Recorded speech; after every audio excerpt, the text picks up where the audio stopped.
Bismillahirrahmanirrahim. Assalamualaikum warahmatullahi wabarakatuh. Alhamdulillah. Wassalatu wassalamu ala rasulillahi wa ala alihi wa ashabihi wa mawala mabad. Anak-anakku yang berbahagia, kita sampai di pembahasan kedua dari materi tauhid, yaitu dakwah kepada tauhid. Ya. Ada 3 pelajaran di pembahasan ini. Yang pertama nanti manhaj Nabi dalam berdakwah kepada tauhid, kemudian wajibnya memulai dakwah kepada syahadat la ilaha illallah, dan yang ketiga keutamaan dakwah kepada tauhid. Nah, diharapkan kalian setelah mempelajari pembahasan ini, kalian bisa menjelaskan keutamaan berdakwah kepada tauhid, menjelaskan pentingnya memulai dakwah kepada syahadat la ilaha illallah, dan bersemangat untuk berdakwah kepada tauhid. Yang keempat, kalian bisa menyebutkan sebagian sarana dakwah kepada Allah Ta'ala. Yang kelima, kalian merasakan keutamaan berdakwah kepada tauhid. Dan yang terakhir, kalian bisa membandingkan sarana dakwah pada zaman Nabi SAW dengan sarana pada saat sekarang. Nah, kita masuk di pelajaran yang keempat, yaitu manhaj Nabi dalam berdakwah kepada tauhid. Ya, manhaj artinya jalan. Jalan yang ditempuh oleh Nabi dalam mendakwahkan tauhid. Nah,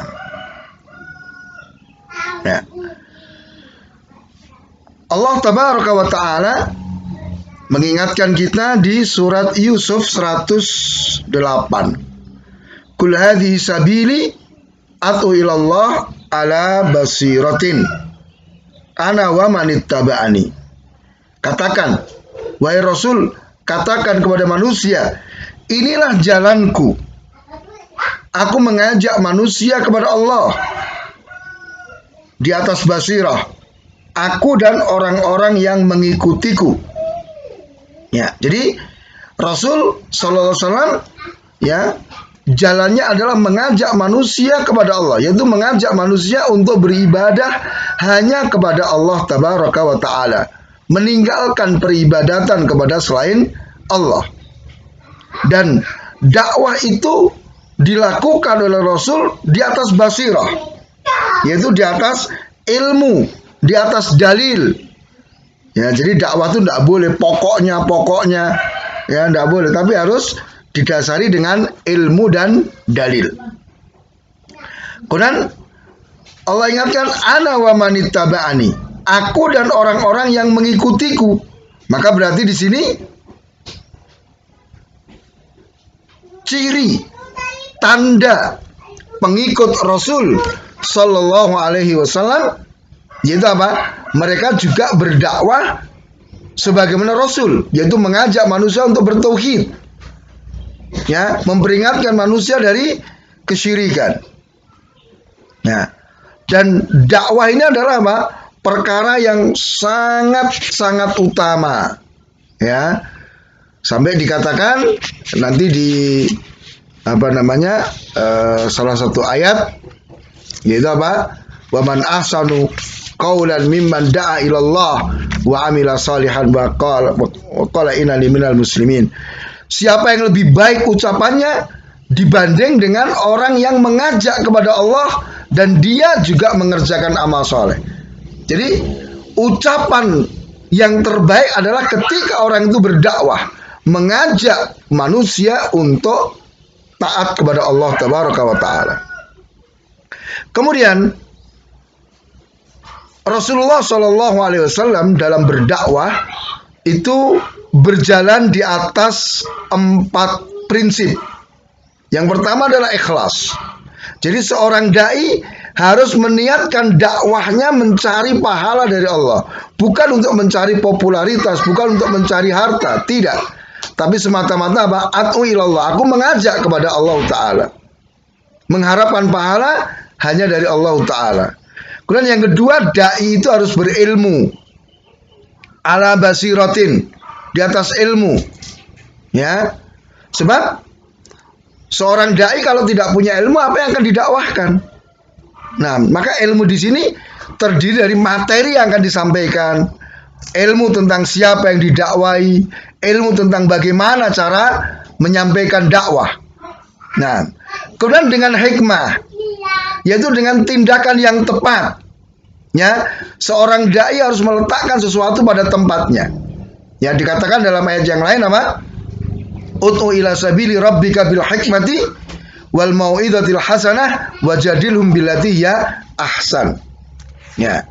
Jadi ajaklah manusia kepada Allah dengan cara yang hikmah, dengan nasihat yang baik, dengan debat. Itu 3 ya. Maka nanti kita lihat orangnya. Orang kalau mencari kebenaran ya cukup diberitahu. Kalau orang itu ada mengikuti syahwat, dinasehati. Kalau orang itu ngeyel, baru didebat. Ini namanya hikmah. Kalian harus bersabar. Karena dakwah ini tidaklah semulus yang kita bayangkan. Tidak semudah yang kita prediksikan. Kadang kita dakwai orang, tapi orang itu membantah. Orang itu memusuhi kita. Maka kita harus bersabar menanggung berbagai macam halangan dan gangguan dalam berdakwah. Kemudian metode dakwah pada zaman Rasul Shallallahu Alaihi Wasallam. Ya, di sini disebutkan ada 5. Ya, yang pertama dengan khutbah dan nasihat. Ya, jadi Rasul di awal-awal dakwah datang ke pasar, beliau menyampaikan di situ. Kemudian ketika di Madinah beliau berkhutbah, baik khutbah Jumat atau yang lainnya. Ya, jadi cara seperti ini, ceramah ya, khutbah dan nasihat. Kemudian surat menyurat. Rasul menyurati para raja, para penguasa, para tokoh pada zamannya. Nah, yang terkenal peristiwa apa? Pengiriman surat kepada Heraklius, ya, pemimpin Romawi. Dan pengiriman dai, ini yang ketiga, seperti Rasulullah mengirim Mu'adz bin Jabal ke Yaman, ya, dan juga mengirim sebagian sahabat ke daerah-daerah lain untuk berdakwah. Kemudian yang keempat, keteladanan, ya. Jadi banyak orang masuk Islam itu karena melihat perilaku akhlak Rasul Shallallahu Alaihi Wasallam. Ini lebih banyak mempengaruhi orang untuk masuk Islam. Jadi dengan keteladanan, sampai-sampai Allah Ta'ala ya telah mengabarkan tentang Rasul, laqad kana lakum fi Rasulillah uswatun hasanah.